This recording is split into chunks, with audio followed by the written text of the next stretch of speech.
pessoal, ligado no canal. Hoje, domingo, dia 26 de outubro, é dia do nosso roteiro original. Estudamos o que está na Bíblia, o que realmente está escrito, e junto com ele respondemos as perguntas. Estamos estudando esse momento sobre a Santa Ceia. O fim do ministério de Jesus estava chegando, né? Estava cada vez mais próximo, e Jesus sabia disso. E aí Jesus aproveitou o momento, a oportunidade, né? Teve a cerimônia de lavar os pés, depois teve a Santa Ceia do pão, do vinho, teve todo o simbolismo, né, do pão e do vinho, que já eram usados, né, desde a libertação do Egito, dos hebreus contra os egípcios, né? Lá no tempo de Moisés, eles já comemoravam a Páscoa, né? E aí Jesus trouxe um novo significado. Como está aqui, ó. Os símbolos que representavam a libertação do povo de Israel do Egito dariam lugar a novos símbolos. Tinha sua representação, né? O pão, vinho, lava-pés, mas Jesus trouxe outro significado. Jesus como o pão da vida e Jesus como o vinho, né? O vinho novo. E vamos estudar, respondendo as perguntas, para sabermos o que isso significa. Mas para você entender mais, abra sua Bíblia, o livro de Mateus 26, versículos 20 a 29. Leia para que você entenda, para que juntos estejamos atentos para as perguntas. Então, sem demoras, vamos lá responder essas benditas perguntas.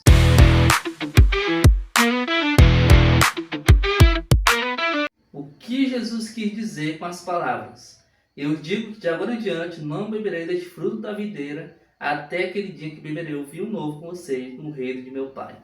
O que Jesus estava dizendo que não ia beber do vinho novo, né, que ele estava bebendo, mas agora só no período, no reino de Jerusalém. Jesus estava dizendo que ele não estaria em outra Santa Ceia com os discípulos. Ele não participaria aqui na terra, e sim só na Nova Jerusalém, significando que Jesus ia morrer e ressuscitar. Naquele momento os discípulos não estavam entendendo, né? Mas depois que ocorreu, os discípulos entenderam, assim como nós. Segunda pergunta: em sua opinião, o que levou Judas a trair Jesus? Como a cobiça e o orgulho se encaixam nessa história? Irmãos, teve uma série de ocasiões que acabaram ocasionando que Judas traísse Jesus.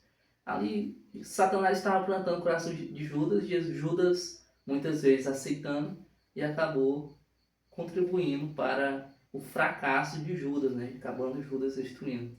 Nós podemos destacar a sua ganância, a sua desilusão de Jesus, né? O seu poder político, né? A sua mão no dinheiro, né? Isso tudo aí acabou colaborando, na traição.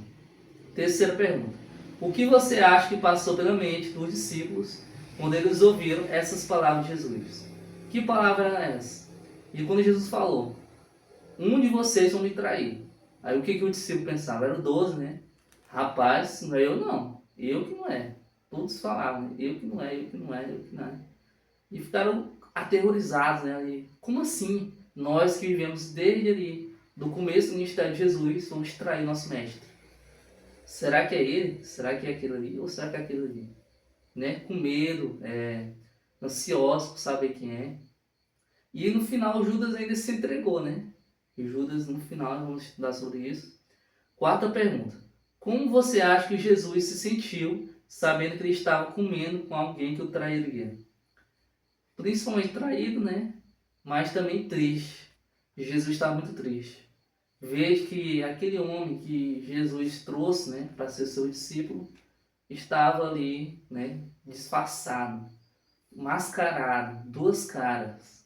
Já tinha ido lá falar com os romanos, né, dizendo que de alguma forma ia ocasionar para que Jesus fosse preso e morto, né? E aí Jesus sabia disso e aí estava lá na mesa. Judas sentado à sua esquerda, né? Ou seja, muito triste para Jesus e para nós. Vamos lá para a nossa quinta pergunta.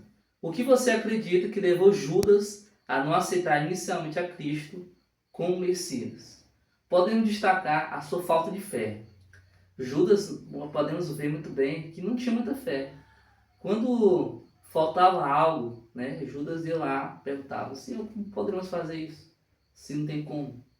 E Judas ensinava. Assim como muitos discípulos, né? Muitos discípulos.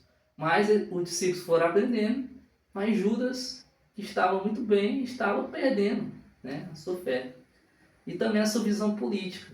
Judas era um dos mais espertos, mais sábios entre os discípulos, era Judas. Porque Judas já era um doutorado, ele tinha uma visão política muito boa, né?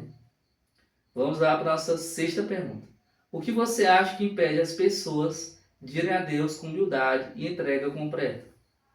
É o orgulho e o egoísmo. É o pecado. É a ambição, é a inveja. Isso tudo traz, né, a corrupção no nosso coração e a falta de humildade, que acaba ocasionando pecado. Vamos para a nossa última pergunta. Por que você acha que Jesus usou o pão e o suco de uva para representar seu corpo e sangue? Por que Jesus usou o copo de vinho, né, o suco de uva natural e o pão? Irmãos, o pão é global, né? Todos nós sabemos o que é o pão, todo mundo, né? E alimentamos o pão. E o pão é essencial, né? E quando falamos de algo que o pessoal come mais, é pão porque gosta muito. E Jesus é o pão porque Jesus é essencial. Sem Jesus não existe nada, né? É isso. E o suco de uva? O suco de uva, né? É muito suado, né? Ali tem todo o esmagamento das uvas, né? Para todo aquele processo para se tornar no vinho, né? No suco de uva. E aí é todo o esforço das pessoas, todo o esforço das uvas, né? Que acaba transformando no suco de uva. E traz a reflexão do seguinte: Jesus é a união de toda a fé. É igual como se uma uva fosse uma fé. Aí todos se uniam para Jesus. É como se Jesus fosse o vinho, entendeu? E como Jesus é o pão e o vinho. Essa era a mensagem que Jesus queria transmitir para os discípulos e quer transmitir para nós hoje. Então, beba o suco de uva e coma esse pão maravilhoso que Deus nos dá. Vamos, feche seus olhos, vamos orar. Senhor, agradecemos mais um dia. Venhamos aí estarmos atentos aos símbolos da Santa Ceia. E obrigado por esse grande exemplo que o Senhor fez naquele momento. Agradecemos em nome de Jesus. Amém.